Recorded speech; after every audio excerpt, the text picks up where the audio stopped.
Setiap bisnis pasti punya tipe pelanggan ideal. Sebagai pelaku bisnis, bagaimanakah cara kita menemukannya? Jawabannya ada di buyer persona. Buyer persona adalah deskripsi detail yang menggambarkan target pelanggan. Tentu saja ini bukan wujud pelanggan asli alias konsep yang punya karakteristik sebagai pembeli potensial. Buyer persona adalah representasi multidimensi, semi fiksi dan umum dari pelanggan ideal Anda. Mereka membantu dalam memahami pembeli dengan lebih baik dan membuatnya lebih mudah bagi Anda untuk menyesuaikan konten atau produk dengan kebutuhan, perilaku, dan masalah spesifik dari berbagai jenis pembeli. Buyer persona adalah orang fiktif yang sengaja diciptakan dengan karakteristik tertentu sebagai target konsumen. Buyer persona ini mewujudkan siapa konsumen terbaik dalam bisnis Anda, seperti apa wajahnya, bagaimana sifatnya, dan bagaimana ia mengambil suatu keputusan. Orang yang dapat menciptakan konsumen bayangan ini adalah Anda sendiri sebagai pengusaha, karena Andalah yang mengerti detail produk dan jasa yang dijual. Untuk membuatnya, Anda perlu menggunakan imajinasi pikiran untuk menghayal dan kemudian menulisnya. Dalam dunia marketing, menciptakan buyer persona menjadi hal yang penting. Buyer persona adalah salah satu strategi yang dilakukan untuk mengidentifikasi keinginan konsumen. Setiap bisnis yang dibangun harus didasari dengan keinginan konsumen agar bisa mendapatkan target pasar yang jelas. Tanpa target pasar yang jelas dan ideal, dipastikan akan sulit untuk mendapatkan konsumen. Lewat buyer persona akan semakin mudah untuk menemukan target ideal dari konsumen. Hal ini dapat membuat bisnis berjalan lancar, terutama dalam dunia digital. Buyer persona adalah representasi dari target pelanggan yang didapatkan dari hasil riset yang mendalam. Buyer persona menggambarkan siapa pelanggan ideal Anda, masalah apa yang mereka hadapi, dan bagaimana mereka mengambil keputusan dalam membeli produk. Pada intinya, Anda perlu membuat profil pelanggan yang seolah-olah terlihat nyata agar dapat menemukan cara menarik pelanggan atau calon pelanggan. Sebab, orang-orang dapat membeli produk dengan alasan yang berbeda. Hal ini membuat Anda harus membuat lebih dari satu persona konsumen. Caranya bagaimana?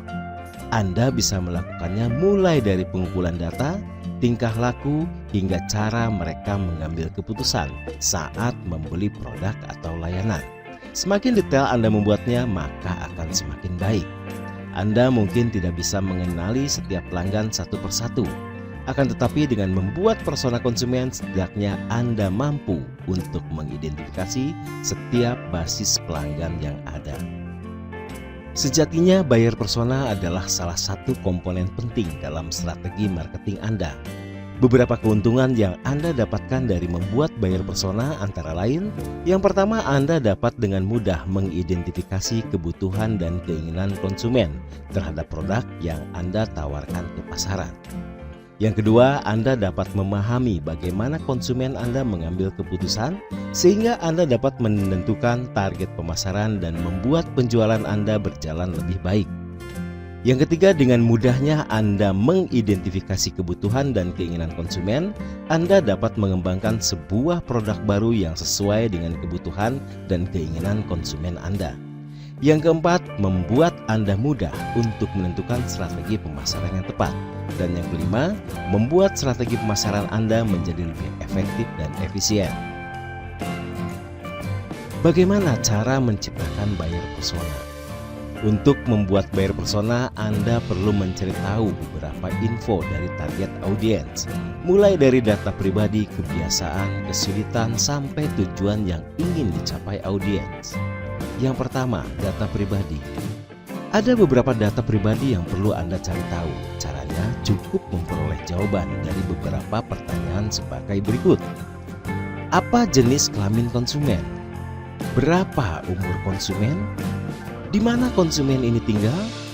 Apa bahasa keseharian yang dipakai konsumen? Seberapa besar daya beli dan penghasilannya? Nah, kalau sasaran ternyata adalah perusahaan, coba cari tahu data pribadi orang yang memutuskan pembelian. Untuk tahu informasi seperti di atas, Anda bisa gunakan berbagai tool analytics. mulai dari Google Analytics, Facebook Audience Insight, dan bahkan database pelanggan. Yang kedua, kebiasaan. Agar cara komunikasi lebih tepat sasaran, Anda juga wajib cari tahu kebiasaan target konsumen. Berikut ini daftar pertanyaannya. Topik apa yang menarik minat konsumen? Channel media sosial apa yang kerap ia gunakan? Kapan saja waktu ia menggunakan sosial media? Apa hobi konsumen? Merek-merek apa saja yang suka dibeli konsumen?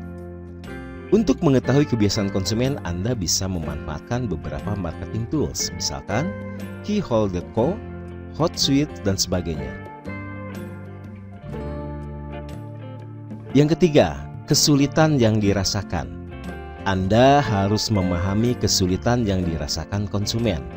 Anda bisa tanyakan hal-hal di bawah ini ke bagian customer service atau buat survei khusus. Masalah apa yang dihadapi pelanggan potensial Anda? Seberapa besar masalahnya? Solusi seperti apa yang dicari? Apa yang menghalangi mereka untuk mencapai solusi itu? Setelah dapat jawaban dari pertanyaan di atas, kemudian merinci bagaimana produk atau jasa yang Anda jual bisa mengatasi kesulitan tersebut. Sebisa mungkin fokuskan perhatian pada manfaat yang bisa Anda tawarkan ke pelanggan. Bagaimana produk atau jasa dapat membantu membuat hidup pelanggan lebih mudah dan lebih baik. Dan yang keempat, tujuan yang ingin dicapai. Berikutnya, Anda bisa cari tahu harapan atau tujuan yang ingin dicapai pelanggan. Dan ini berbeda dari poin-poin yang sebelumnya dibahas. Harapan atau tujuan merupakan hal positif yang sebenarnya diinginkan pelanggan. Hal ini bisa berhubungan langsung dengan produk atau jasa yang Anda tawarkan. Misalnya penambahan fitur atau perbaikan sistem. Tapi terkadang juga tidak berhubungan dengan produk atau jasa sama sekali. Jadi Anda perlu mencari tambahan informasi dari konsumen, misalnya motivasi membeli atau manfaat lain yang dicari. Intinya informasi ini membuat Anda mengenal pelanggan lebih dalam. Sebagai contoh dalam membuat buyer persona, sebuah perusahaan jasa pengantar makanan bernama Mamins. Perusahaan tersebut kemudian membuat aplikasi untuk smartphone demi meningkatkan kepuasan pelanggan. Di aplikasinya ini, Mamins ingin mendekatkan pemilik UMKM makanan dengan pelanggan. Selain itu, ia juga ingin memudahkan penggunanya untuk menemukan tempat-tempat makan baru. Setiap hari akan ada konten rekomendasi tempat makanan yang berbeda. Pembeli tinggal menunggu pesanan diantar ke rumah setelah memesan. Untuk itu, setelah melakukan riset pasar, tim Mamin pun membuat 2 tipe buyer persona.